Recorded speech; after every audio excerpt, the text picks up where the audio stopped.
Assalamualaikum warahmatullahi ta'ala wabarakatuh. Alhamdulillahi rabbil alamin. Wassalatu wassalamu ala ashrafil anbiya'i wal mursalin wa ala alihi wa sahbihi ajma'in. Subhanaka la ilma lana illa ma 'allamtana innaka antal alimul hakim. Rabbi shrah li sadri wa yassir li amri wahlul 'uqdatam min lisani yafqahu qawli. Rabbi yassir wa la tu'assir wa tammim bil khair, amma ba'd. Alhamdulillah, kita syukur pada Allah kerana sekali lagi pada saat ini kita diberi peluang oleh Allah untuk kita sama-sama menadah peluang ataupun menadah ilmu untuk kita tambahkan lagi kekuatan dalam jiwa kita untuk kita sama-sama mentaati perintah Allah Subhanahu wa taala. Dalam hidup kita ini, kita diajar supaya kita sentiasa membekalkan pada diri kita dengan bekalan-bekalan yang baik dalam kehidupan kita ini.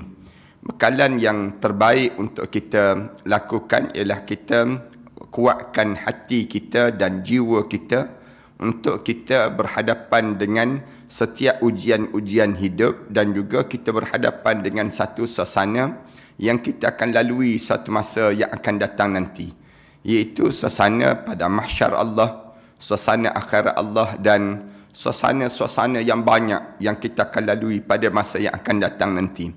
Oleh demikian, dalam hidup kita ini, kita diajar supaya menambahkan rasa takut dalam jiwa kita ni hanya kepada Allah. Bukan takut kepada makhluk, bukan takut kepada yang disebut dengan manusia, tidak. Tetapi kita diajar supaya tambahkan rasa takut kita ini kepada Khalik, iaitu kepada Allah. Bila kita ada perasaan rasa takut dalam jiwa kita hanya kepada Allah, menyebabkan kita ni akan sentiasa jaga perintah Allah. Ni kita kena letak demikian. Ramai manusia ni, kebanyakan manusia ni bila hidup di atas dunia ni, dia tambah rasa takut terhadap hilangnya dunia. Dia tak rasa tambahnya takut untuk dianya semakin dekat dengan akhirat. Yang ni yang bahaya pada diri kita. Orang kita dia nampak bahawa takut tu takut kalau hilang nikmat. Takut kalau dianya tak dapat yang diinginkan. Tetapi dia tak rasa takut dia untuk kepada yang disebut dengan kepada Allah. Yang ni bahaya di kalangan kita. Dalam hadis Riyadus Salihin, para hadirin sekalian akan jumpa dengan satu tajuk yang disebut dengan babul khauf. Takut hanya kepada Allah. Ini kita diajar supaya demikian. Dalam bab ini kita dah bicarakan panjang. Dalam bab ini saya sentiasa pagi-pagi Selasa sebegini, saya akan kuliah di Masjid Seksyen 7 Shah Alam. Tapi oleh kerana PKP begini, kita belajar, kita sambung juga dalam suasana kita ni lah. Dalam keadaan macam kita hari ini, kita belajar di online sebegini, dengan tujuan untuk kita jangan terhenti daripada kita menuntut ilmu pada diri kitanya. Hari ini dalam hadis yang ke-12 ataupun dalam hadis-hadis yang kita belajar, dah lebih kurang 406 hadis yang telah kita belajar sebelum daripada ini. Hadis yang ke-12 dalam tajuk takut ini hanya pada Allah ini, kita akan jumpa hadis wa an Abi Barzah Bara'in summa Zaya Nadlah bin Ubaidin Aslami radhiyallahu anhu qala Rasulullah sallallahu alaihi wasallam la tazulu qadama 'abdin hatta yus'alu an umrihi fima afnah wa an ilmihi fima fa'ala wa an malihi min aina iktasabahu wa fima anfaqahu wa an jismihi fima ablah, rawahu Tirmizi wa qala hadis sahih. Daripada Abu Barzah dengan menggunakan radhiyallahu anhu, kemudian Zaid iaitu Nadlah bin Ubaid al-Aslami radhiyallahu anhu, Rasulullah sallallahu alaihi wasallam bersabda. Rasulullah sallallahu alaihi wasallam Rasulullah sallallahu alaihi wasallam sebut, di akhirat nanti Rasulullah kata, tak henti-henti kedua kaki seorang hamba di hadapan Allah untuk ditentukan. La tazalu qadamu abdin, tidak akan berhenti telapak kaki anak Adam ini Rasulullah kata, tak akan berganjak. Bila sampai di padang mahsyar, tetap. Tak bergerak. Tumit kaki dia di padang mahsyar Allah. Di padang mahsyar Allah ini, anak Adam itu Rasulullah sallallahu alaihi wasallam sebut, hatta yus'alu an umrihi fi ma afnah.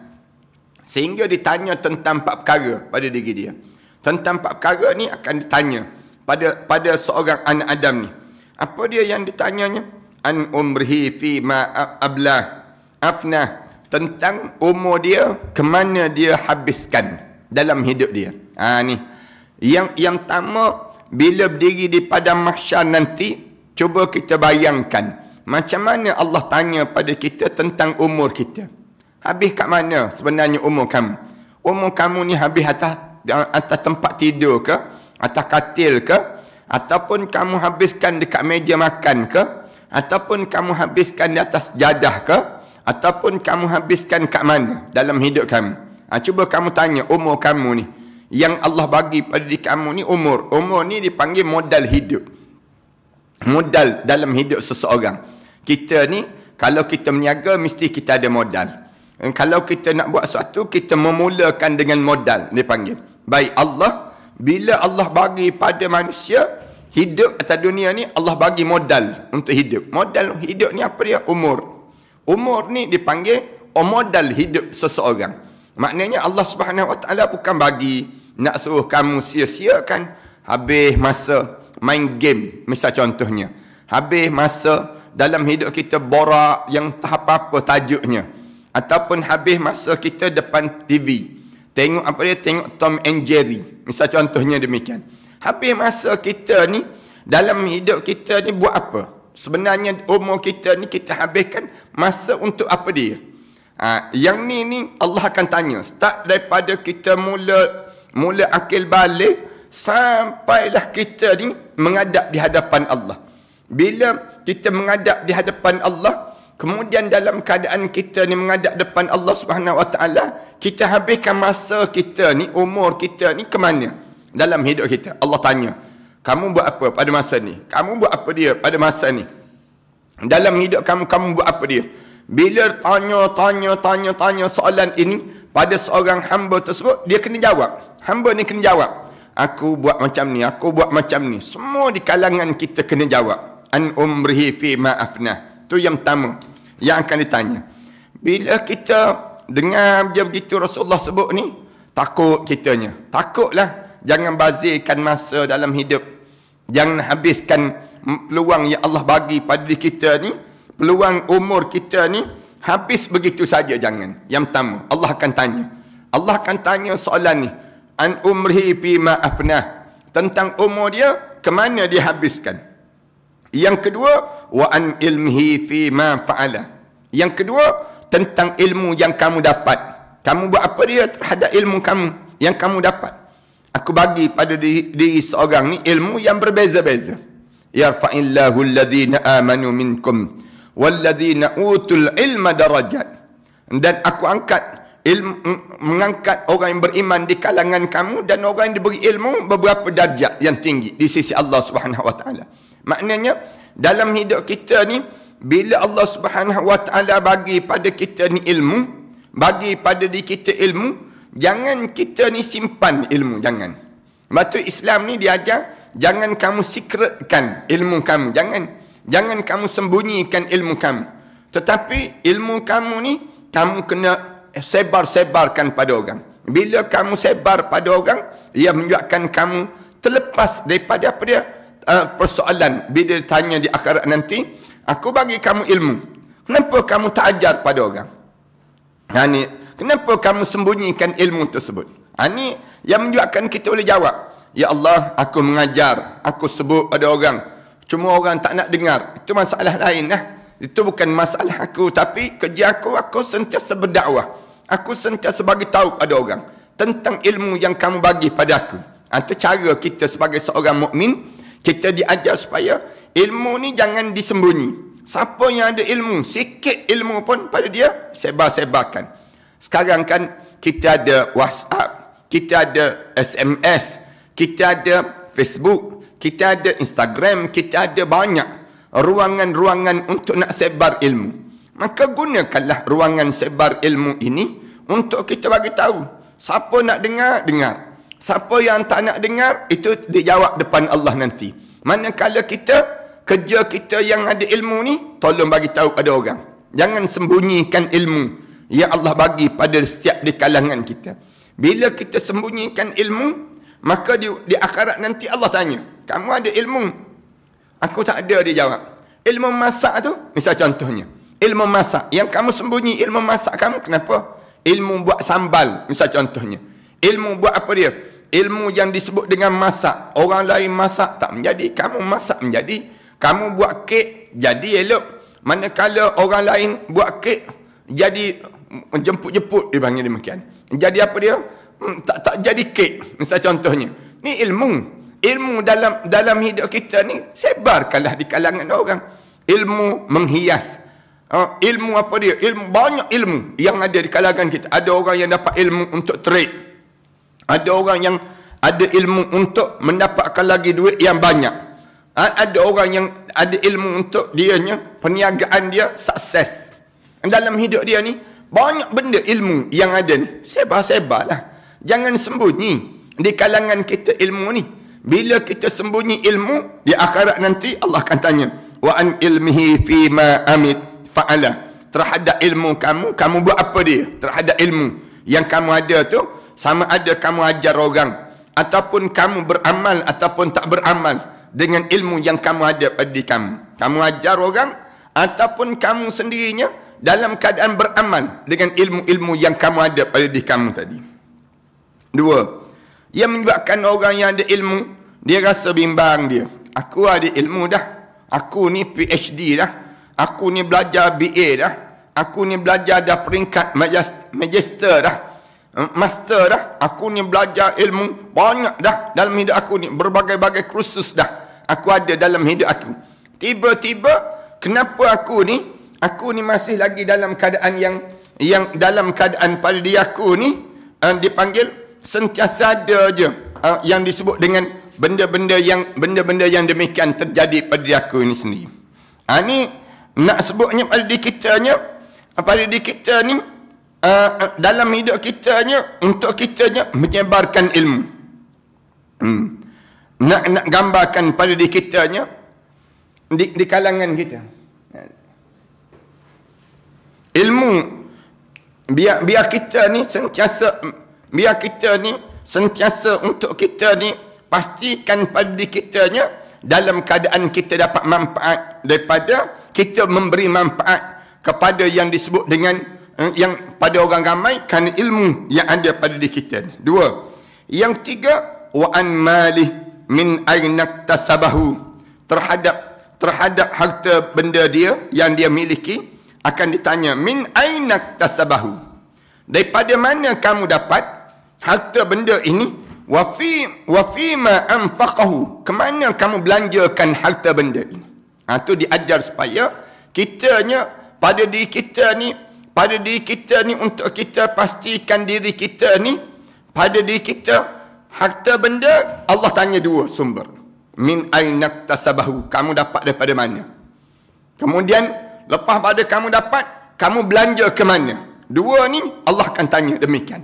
Orang yang ada harta, Allah pasti akan tanya. Harta kamu dalam akaun bank ni berjuta-juta. Harta benda kamu dalam akaun bank kamu ni beratus ribu. Dalam akaun bank kamu ni ada lebih kurang beribu-ribu. Kamu dapat daripada mana harta benda kamu ni? Wa fima anfaqahu, kamu dapat sumber mana? Kamu berjudi ke? Kamu jual barang yang diharamkan oleh Allah ke? Kamu terlibat dengan apa dia? Yang kamu dapat banyak sangat ni. Kamu dapat banyak dalam hidup kamu. Kemudian wa fima anfaqahu, ke mana kamu belanjakan harta yang kamu ada ni? Kamu simpan sampai bilion dalam harta benda kamu. Bilion harta benda kamu. Kemudian dalam masa yang sama juga yang disebut dengan harta benda kamu bilion. Manakala yang disebut dengan apa dia? Kamu belanja pula, kamu belanja setakat mana? Untuk keluarga kamu, kedekutnya kamu. Untuk yang disebut dengan masyarakat kamu gunakan untuk Islam, untuk agama Allah, berapa banyak yang kamu telah gunakan harta benda untuk mentaati perintah Allah Subhanahu wa taala. Yang ditanya soalan demikian. Dua benda ni akan ditanya. Daripada mana kamu dapat harta benda kamu? Ke mana kamu belanjakan harta benda kamu? Kamu beli kenderaan, berapa buah kenderaan yang kamu beli? Kemudian Allah akan tanya, rumah kamu berapa bilik? Allah akan tanya semua. Kamu guna banyak mana yang kamu telah gunakan, dan banyak mana pula yang kamu simpan yang menyebabkan kamunya baru mati untuk menghadap depan Allah dalam keadaan demikian. 3. Allah tanya. Yang keempat, wa an jismihi fi ma ablah. Yang keempat, soalan yang akan ditanya di padang mahsyar sampai tak tergerak telapak kaki di padang mahsyar tu, Rasulullah sallallahu alaihi wasallam sebut, yang keempat apa dia? Waktu mana jasad kamu ini fi ma ablah, ke mana telah kamu habiskan dan kamu telah gunakan jasad kamu itu untuk yang disebut dengan apa dia? Fi ma ablah, kamu telah sampai peringkat badan kamu tu menjadi sampai mati. Badan kamu ini, kamu gunakan badan kamu, tenaga kamu takat mana untuk digunakan di atas muka bumi Allah Subhanahu wa taala ini. Ini pun kita kena jawab. Kamu gunakan untuk apa? Kamu nak tayang-tayang ke yang disebut dengan pandangan muka kamu, ataupun kamu nak tayang jasad kamu ke dan sebagainya? Sakat mana yang kamu dalam hidup kamu ini sendirinya kamu telah gunakan kepada ketaatan pada Allah Subhanahu wa taala, ataupun tidak pada diri kamu waktu mana kamu hidup di atas dunia? Allahu akbar. Para hadirin sekalian, kalaulah orang kita ni dia termenung terhadap yang disebut dengan dia termenung saja dalam hidup dia terhadap 4 perkara ni, cukup dah menimbulkan dalam jiwa dia perasaan rasa khauf, dia panggil rasa takut. Takut aku dengan Allah, takut aku dengan perintah Allah, takut aku ni telah gunakan pada perkara yang tak betul dalam kehidupan aku di dunia ini sendiri. Ramai orang kita kan, badan dia ni wa an jismihi fi ma ablah. Ramai mana orang kita, badan dia Allah bagi tenaga dia hebat, kuat, tapi dia tak gunakan untuk kerja Islam. Dia nak jawab apa dia depan Allah Subhanahu wa taala nanti? Tak malu dia depan Allah. Guna, orang tanya, jasad sihat-sihat, tubuh badan segar-segar, kamu guna untuk apa dalam hidup kamu? Kamu guna apa dia untuk diri kamu? Yang menyebabkan di waktu ini Allah Subhanahu wa taala dalam keadaan demikian, Allah kata, kamu ni telah mensia-siakan nikmat yang aku telah bagi pada diri kamu, yang telah aku kurniakan dalam kehidupan kamu ini sendiri. Ni ingatan daripada Nabi Muhammad sallallahu alaihi wasallam pada diri saya, pada tuan-tuan, semua dengan tujuan nak suruh kita ni sentiasa dalam keadaan yang jaga perintah Allah dalam kehidupan kita seharian. Kemudian wa an Abi Hurairah radhiyallahu anhu qala qara'a Rasulullah sallallahu alaihi wasallam yawma idzin tuhadditsu akhbaraha thumma qala atadruna ma akhbaraha qalu Allah wa rasuluhu a'lam qala fa inna akhbaraha an tashhad ala kulli 'abdin aw amatin bima amila ala dhahriha taqul amalak kadza wa kadza fi yawmin kadza wa kadza fa hadhihi akhbaruha rawahu at-Tirmizi wa qala hadis hasan. Ini dalam satu hadis Rasulullah sallallahu alaihi wasallam pernah baca ayat yauma idzin tuhadditsu akhbaraha dalam surah Al-Zalzalah. Zalzalah tu idza zulzilatil ardu zilzalaha wa akhrajatil ardu athqalaha wa qala al-insanu ma laha yauma idzin tuhadditsu akhbaraha. Pernah Rasulullah baca ayat yauma idzin tuhadditsu akhbaraha. Hari ini akan diceritakan, hari ini iaitu hari kiamat, bumi akan beritahu khabar-khabarnya, berita-beritanya. Rasulullah baca demikian. Yauma idzin tuhadditsu akhbaraha.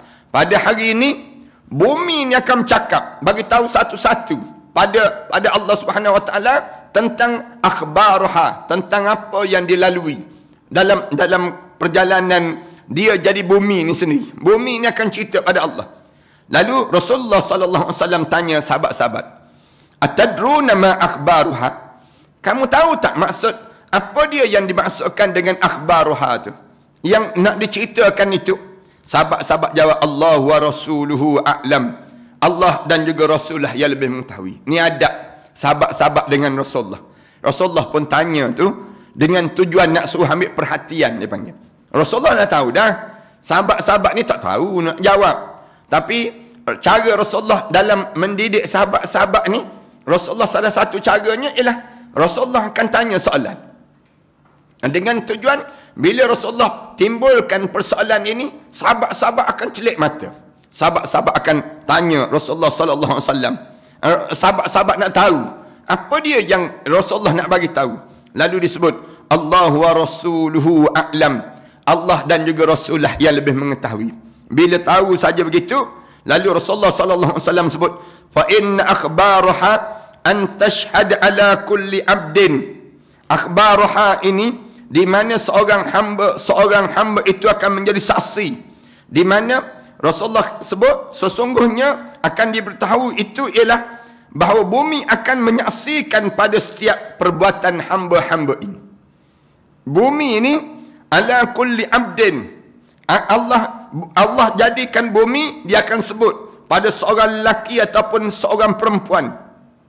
Au amatin, seorang hamba yang lelaki ataupun hamba perempuan. Tentang apa dia? Bima amila ala zahriha, terhadap perbuatan yang dibuat oleh seorang tersebut di atas muka bumi ini sendiri. Suatu siapa yang nak buat maksiat, pastikan dia jangan buat atas muka bumi. Kalau dia buat atas muka bumi, bumi ni akan cerita. Natang ni ya Allah, makhluk ni lah ya Allah yang berzina atas aku tu ya Allah. Makhluk ni lah yang minum arak atas aku ni ya Allah. Dia akan sebut, bumi ni akan menjadi saksi. Saksi terhadap apa dia? Perangai manusia. Ya Allah, dia ni bila dengar azan je lari. Kaki dia tu bergerak lari je daripada masjid ya Allah. Yang dia ni ya Allah, bila dia hidup atas dunia dahulu, dialah yang sepak terajang isteri dia dahulu ya Allah. Semuanya bumi ni akan sebut. Akhbaraha, akan cerita. Aku ni, dia buat rumahnya atas aku ni ya Allah. Kemudian rumah tu dia panggil orang untuk karaoke ya Allah. Bumi ni akan cakap segala benda yang dibuat oleh manusia. Bumi ni akan cerita kepada Allah Subhanahu Wa Taala. Sebut ada Allah. Ya Allah, dia ni lah yang jadi begitu. Dia ni lah yang buat macam ni.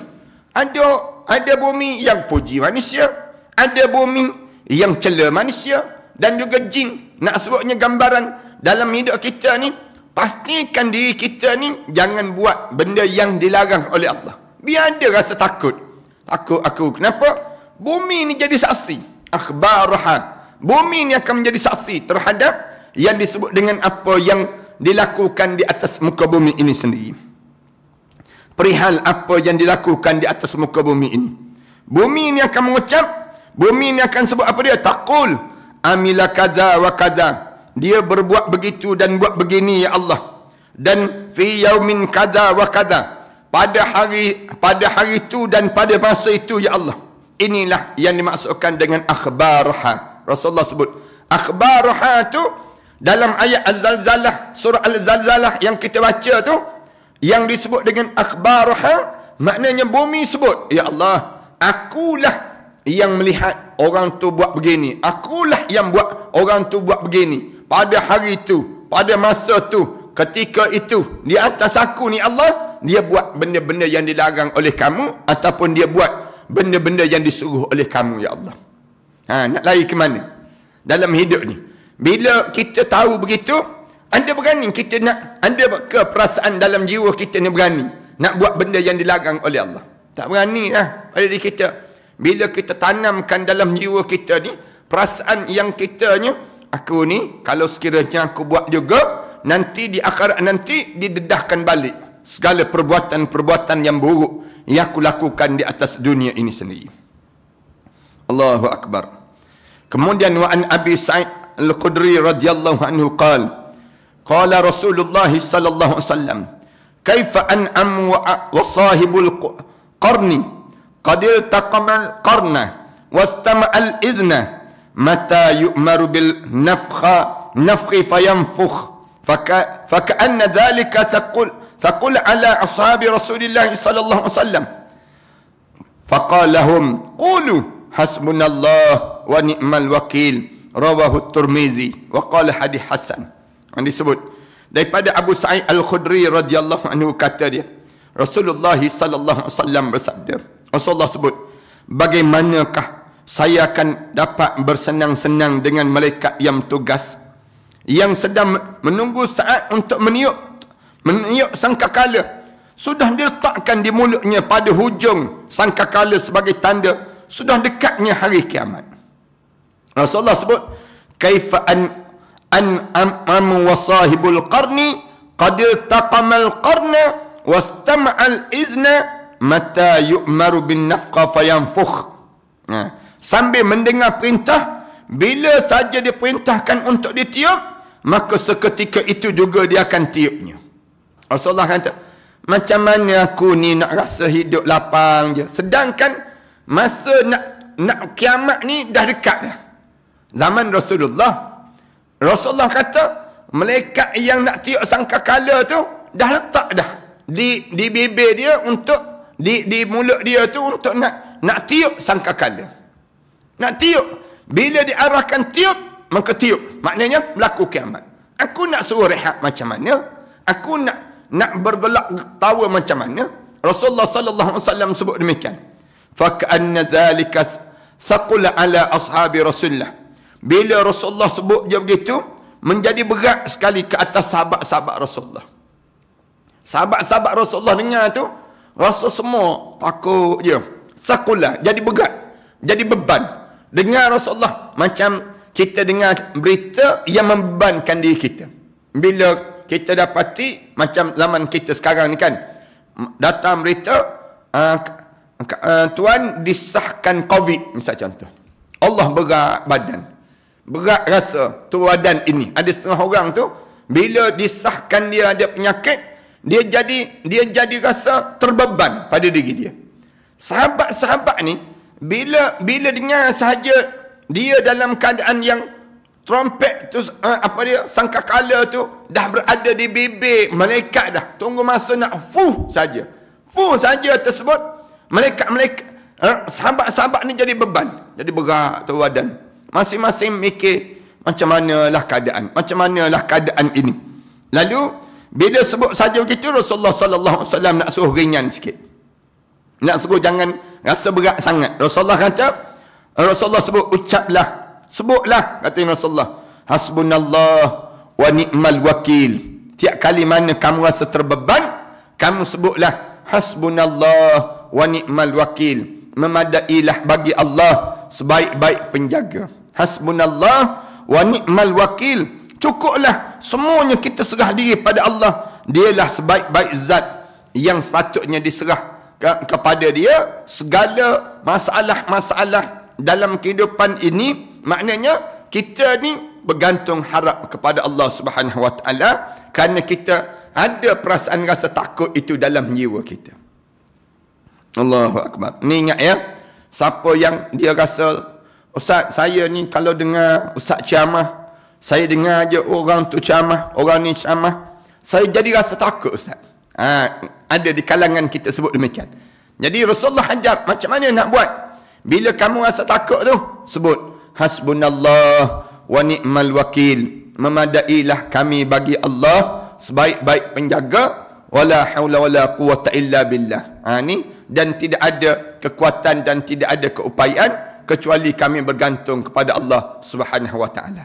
Itu cara diajar untuk kita sebut tiap kali mana kita berhadapan dengan rasa beban je dalam hidup kita, rasa takut je dalam jiwa kita. Rasulullah lapangkan dengan bila sahabat-sahabat nampak macam muram je, bila dengar Rasulullah sebut cerita tentang dunia nak kiamat dah, lalu dia ajar supaya sebut hasbunallah wa ni'mal wakil, memadailah bagi kami dengan Allah sebaik-baik penjaga dalam hidup. Wa an Abi Hurairah radhiyallahu anhu qala, daripada Abi Hurairah radhiyallahu anhu kata dia, qala Rasulullah sallallahu alaihi wasallam, man khafa adlaja wa man adlaja balagal manzil, ala inna sil'atallahi ghaliyah, ala inna sil'atallahi jannah, rawahu Tirmizi wa qala hadis hasan. Ini pun hadis Siapa-siapa yang dia takut pada bermalam, tentu dia akan terus berjalan waktu malam untuk dia pulang. Rasulullah sallallahu alaihi wasallam sebut demikian. Ada di kalangan kita ni man khafa adlaja. Ada di kalangan kita ni yang bila sampai gelap je dia rasa takut dalam jiwa dia. Wa man adlaja balagal manzil. Bila dia rasa semakin takut tu, semakin laju dia nak balik ke rumah. Dia semakin cepat untuk dia nak sampai ke rumah. Ala inna sil'atallahil ghaliyah.